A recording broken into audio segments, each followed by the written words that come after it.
هۆکارەکانی شلگیری چین؟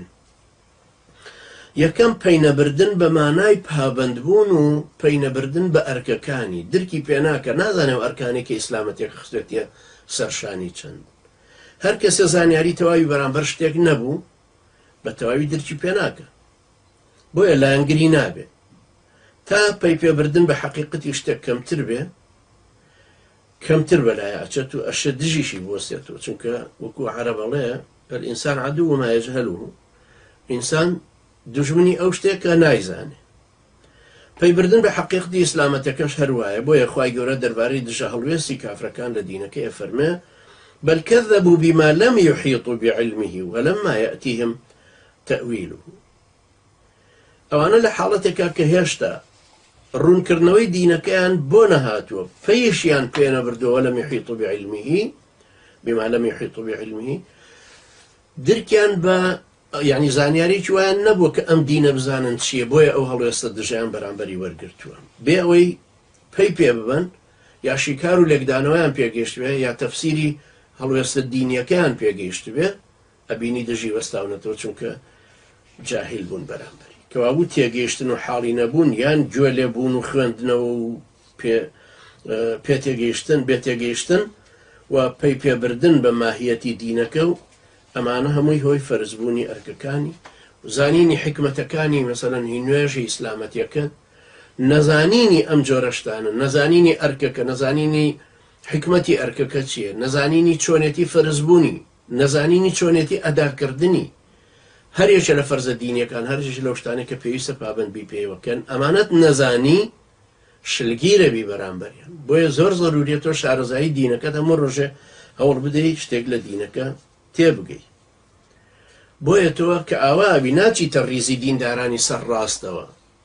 ئەوان بە متەتەڕیفە زانی ئەوانە بە توندڕەوە زانی کابرا سونەتی گرتووە دوو شەمە و پێنجشەمە بە ڕۆژۆ زۆر توندڕەوە لە کاتێکە سنەتی پێغەمبەر صلی الله عليه وسلم تۆ ئەم تەعنەی لەویە دەی تەعنەیە لە سنەتی پێغەمبەری خوا عليه الصلاة والسلام ئەم پابەندە بەو سنەتانەوە کە ئەو کردوونی عليه الصلاة والسلام ئەمە یەکێکە لەو حکمەتانەی کە لە ئاەتە سەرەتاییەکانی وحیا لە مەککە کە پێویستی بە خوێندنەوە و زانین و تێگەیشتن و حاڵی بوون ئەبوو بۆ ئەوەی کە پابەندبوونەکەیان بە دیندارێتێکەوە زیاد کە خوای گەورە لە یەکەم ئاەتە فەرمێ اقرأ باسم ربك الذي خلق الإنسان من علق اقرأ وربك الأكرم الذي علم بالقلم علم الإنسان ما لم يعلم بخوێنە رەوە بەڵام لە دوایشە ئەفەرمێ علم الإنسان ما لم يعلم بەناوی پەروەردگارتەوە بخوێنە کە ئەم وجودەی خەلق کرد کە مرۆڤی لە پارچە گۆشتێکی ئاوێزانی هەڵواسرا وەکو زەرو خەلق کرد بەناوی خوای پەروەردگاری بەڕێستەوە بخوێنەرەوە کە پێنووسی فێر کردووە ئەوەی فێری مرۆڤ کرد کە نەیەزانی کەوابوو کاتێک کە تۆ زانیاری دەربارەی شتێک زیادەکە قەدری زیاترەگری ئیسلامەکەش هەموو شتێکی ئیسلامەکەش وایە تۆ وەختێک زانیاری دەربارەی نوێژەکە بۆ دروستە بێ کە پەیوەستیەکی نێوان خۆت و خوای پەروەردگاری خۆشەویستە نوێژەکان بە تەمەڵی ناکەی بە ڕوحێتێکی ترەوە نوێژەکانەکەی بەوەی کە وێستگەیەکی نوێکردنەوەی ئیمان و شەحنکردنەوەی دین و پلەیەکی بەرزبوونەوەی تەقواکاریتە نزیکبوونەوەی لە خوای پەروەردگار یەکێک لە هۆکارەکانی تری شلگیری و دینداری عەوامانە دەوروبەرێتی بێگومان کەسە لە ناو کۆمەڵە خەڵکێکی شلگیر و دینکزە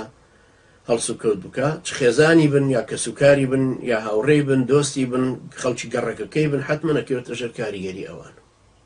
ئەمیش دینەکەی شلگیرانە ئەگرێ کاتە کە تۆ کۆمەڵ خەڵکی ڕەفیقەکەت هەن نوێژی جومعەیانە ڕوا زۆر گوێی پێ نادەن تۆش وردە وردەوال لێ دێ بەڵێ لە مانگی یەکەم و دووەم ڕەنگەوال لێنێ پاڵنەری ئیمانیەکەی کە هێشتا لە ناختا ماوە هێشتا بە قووەتە دەفعەکەی ماوە خولانەوەکەی ماوە هەروەک تایەکە خولەکەی خولۆرەکەیتەوە ڕادەی خولانەوەکەی بەقەدەر و هێزە پاڵنەرەی ناخی خۆی تیا ماوە دوایی یا بەربەستی دێتە ڕێ یا وزەکەی نامێن خۆی وەستی ئەگەر لەنا کۆمەڵێکی ئیمان لاوازی بێنوێژ و ڕۆژوە بێ بە تاکید ئەمیش وا دەرەچێ خۆ چاوەڕێ ناکرێت کانیاوێک لە گڕکانێک لە بورکانێک دروست ببێ کەسێک کە لەم بارودۆخوی دەوروبەریا بژی پیاوچاکێکی لە بەرچاو ناوێ قتیدای پێ بکە بە پێچوانەی ئەمەوە گەنجێکی مسلمان کە لە ناو خەڵکانێکە ئەژی دینداری ڕاستەقینن لە ناو ئەمانەشا پیاوچاکیانتیایە یەکی بە ئەزمون بە تەمەەن خوێنەوار زانایە کەسایەتیەکی ئیسلامی خاوەن شەو نوێژ خاوەن عیبادەت دەمپاک دەستپاک بە پارسەنگ بە تاکید حەزەکە وەکو ئەوی لێبێ لە بەرامبەرە لەم کۆمەڵە دین لاوازانی کە لەگەڵیان ناگەڕێ لەبەر خاتری ڕاهێنانێکی تۆپی پێ هەر خۆشیەک لەزەتێکی خوان دانیشتون لە مەجلیسەکە هەڵناسێ نوێژەکەی بکە نوێژەکەیچ یانەڵە دوای یەکەم دوای فریای ناکرێت یا بەپە لە پرۆزە فریایخ بە تاکید تۆ بوونت لەگەڵ خەڵکانێک لە دەوروبەرێکی ساڵحە ساڵح دەرەچی بوونت لەگەڵ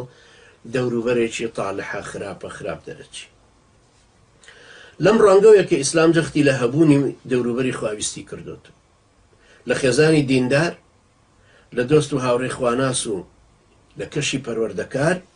کە ئەبێتە باوەشی سۆز و ئاڕاستەوانی دڵسۆز